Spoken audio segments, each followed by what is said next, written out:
అభిమాన నాయకుడు, కోట్లాది మంది ప్రజల ఆదరాభిమాన ఆప్యాయతలను అపారంగా చురుగన్న మహానటుడు, ఒక లెజెండు, ఒక సింహ, ఒక నటశిఖరం, ఒక యువరత్న,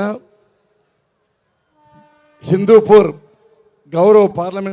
గౌరవ శాసనసభ్యులు శ్రీ నందమూరి బాలకృష్ణ గారికి భారతదేశపు అత్యంత ప్రతిష్టాత్మకమైన పద్మభూషణ్ అవార్డు రావడం అనేది చాలా గర్వంగా ఉంది, సంతోషంగా ఉంది.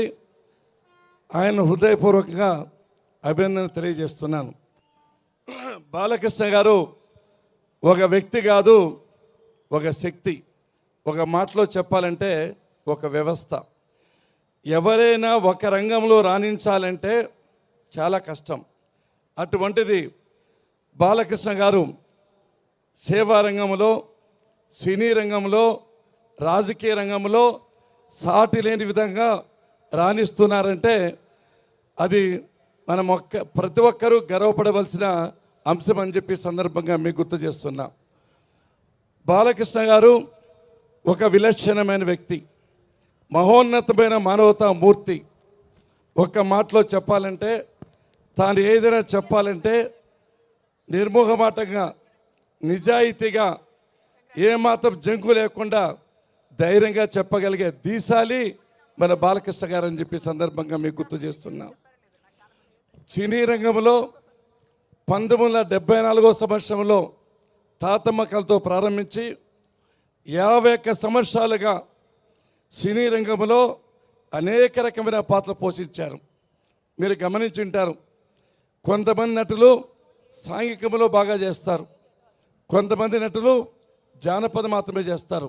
కానీ బాలకృష్ణ గారు సాంఘికంలో కానీ, జానపదంలో కానీ, పౌరాణికంలో కానీ, చారిత్రకంలో కానీ ఎవ్వరూ చేయనంతగా అతి గొప్ప పాత్ర పోషించడము దట్ ఈజ్ బాలకృష్ణ అని చెప్పి సందర్భంగా మీకు గుర్తు చేస్తున్నా. ఒక శ్రీరామరాజ్యం సినిమా చూస్తే దాంట్లో మీరు గమనించుంటారు, ఆయన హుందాతనము కానీ, మూర్తిపై వంచిన మానవత్వము కానీ ఆ పాత్రలో ఆయన చూస్తూ ఉంటే స్వర్గీయ నందమూరి తారక రామారావు గారిని మైమరిపించారని చెప్పి సందర్భంగా మీకు గుర్తు చేస్తున్నా. బాలకృష్ణ గారికి అద్భుతమైన డైలాగ్ డెలివరీ ఉంది. చాలా చక్కగా, సూటిగా, స్పష్టంగా, జనరంజకంగా, ప్రజారంజకంగా మనుషుల హృదయాలకు దూసుకునే రీతిలో ఆయన డైలాగులు ఉంటాయి. సినిమాల్లో మారుమోతాయి, తప్పట్లతో, ఈలలతో, కేకలతో అందరి హృదయాలు చిరస్థాయిగా నిలిచిపోతాయని చెప్పి ఈ సందర్భం గుర్తు చేస్తున్నా. ఆయన డైలాగులు ఎట్లుంటాయంటే, చూడకు, చూడు, ఒకే వైపు చూడు, రెండో వైపు చూడరనుకోకు, తట్టుకోలేవు, మాడిపోతావు అని చెప్పి చెప్తా అంటాడు.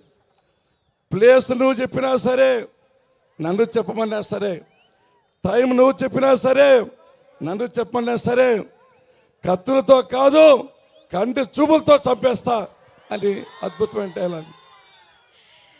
ఫ్లూటు జింక ముందు ఊదు, సింహం ముందు కాదు అని ఒక డైలాగ్ చెప్పారు.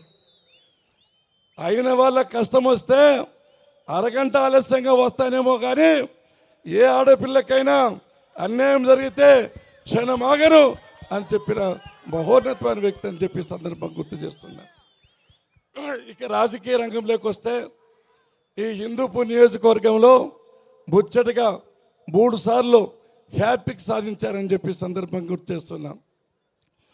ఆయనలో తపనుంది, ప్రజలకు సేవ చేయాలి, ఎంత బిజీగా ఉన్నా అనే ఆలోచన, తపన, ఉద్దేశం, లక్ష్యం, అభిప్రాయం, ఏఎం, టార్గెట్ అనువనువున బాలకృష్ణ గారు ఉందని చెప్పి ఈ సందర్భంగా మీకు గుర్తు చేస్తున్నాం. హిందూపూర్ నియోజకవర్గాన్ని మేము మంత్రులుగా ఉన్నా కూడా చేయలేనంత అభివృద్ధి, సంక్షేమం చేసి అందరికీ మార్గదర్శకమైనాడని చెప్పి ఈ సందర్భంగా మీకు గుర్తు చేస్తున్నా. ఇక సేవారంగానికి వస్తే సకల చరాచర జీవరాశుల్లో సమస్త ప్రాణికోట్లో అత్యుత్తమైనది మానవ జన్మ. ఈ జన్మలో ఇతరులకు సేవ చేస్తేనే జీవితం ధన్యమవుతుంది. బాలకృష్ణ గారు బసవతారకం ఇండో క్యాన్సర్ హాస్పిటల్ స్థాపించి లక్షలాది మందికి సేవ చేస్తూ వేలాది మంది ప్రాణాలు కాపాడాడు. ఇక్కడ ఒక విషయం గుర్తుపెట్టుకోవాలి. నా సతీమణి పల్లెమ్మ క్యాన్సర్ వస్తే తన సొంత సోదరి మాదిరి ఆదరించి హాస్పిటల్ అందరికీ చెప్పి ట్రీట్మెంట్ ఇచ్చారు. ఆ రోజు నాకు గుర్తు, హరికృష్ణ గారు అంత్యక్రియలు జరుగుతున్నాయి. అంత్యక్రియలు అయిపోయిన వెంటనే మా దగ్గరికి వచ్చాడు. నేను అడిగాను, సార్ బ్రదర్ అంత్యక్రియలు ఉన్నాయి కదా అంటే, నువ్వు కూడా మా బ్రదరే కదా, నువ్వు కూడా మా కుటుంబ సభ్యుడివే కదా అని వచ్చి ఆదరించారు. ఆ బాడీని అంబులెన్స్ ఎక్కించి ఒక మాట అన్నాడు, ఇప్పటికీ ఎన్ని జన్మలెత్తినా బాలకృష్ణ గారు రుణం తీర్చుకోలేము, ఆ కుటుంబానికి జీవితాంతం కృతజ్ఞతగా ఉంటామని చెప్పి ఈ సందర్భం గుర్తు చేస్తున్నా. కారణం ఏమంటే ఆ రోజు బాడీ అంబులెన్స్ ఎక్కేతో తాను కూడా ఉన్నాడు.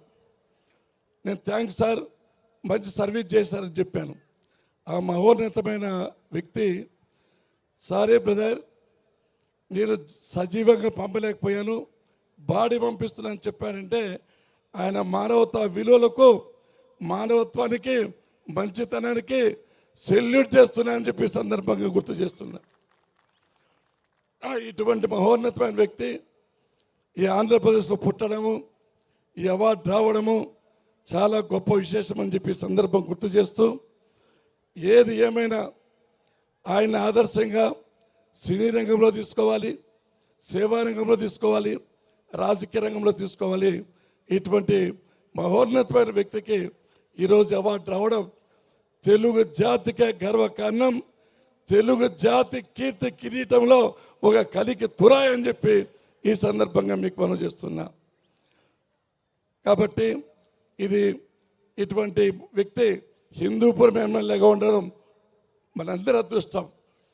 అదేవిధంగా రాజకీయాల్లోకి వచ్చేదానికి ఆ మహానుభావుడు ఆంధ్రుల ఆత్మాభిమానాన్ని, ఆత్మ గౌరవాన్ని, ఆత్మవిశ్వాసాన్ని యావత్ భారతదేశానికే చాటి చెప్పిన మహోన్నత మానవతావాది, మనందరి ప్రత్యక్ష దైవం శ్రీ నందమూరి తారక రామారావు గారు పైనుంచి బాలకృష్ణ గారికి, ఆ కుటుంబానికి అందరికీ ఆశీస్సులు ఇస్తున్నారని చెప్పి ఈ సందర్భం గుర్తు చేస్తూ, వసుంధరా మేడంకు, బాలకృష్ణ గారికి, వాళ్ళ పిల్లలకు ఆ భగవంతుడు ఆయురారోగ్య ఐశ్వర్యాలు ఇవ్వాలని మనస్ఫూర్తిగా కోరుకుంటూ, జై బాలయ్య, జై బాలయ్య, జై జై బాలయ్య. సార్ నాకు డౌట్, బాలయ్య బాబు గారి డైలాగులు మీరు స్టేజ్ మీద మాత్రమే కాదు పర్సనల్ లైఫ్లో కూడా వాడుతున్నారని కదా? మాట్లాడుకుందాం సార్, మనం మాట్లాడుకుందాం, ఇప్పటికే చాలా టైం అయింది.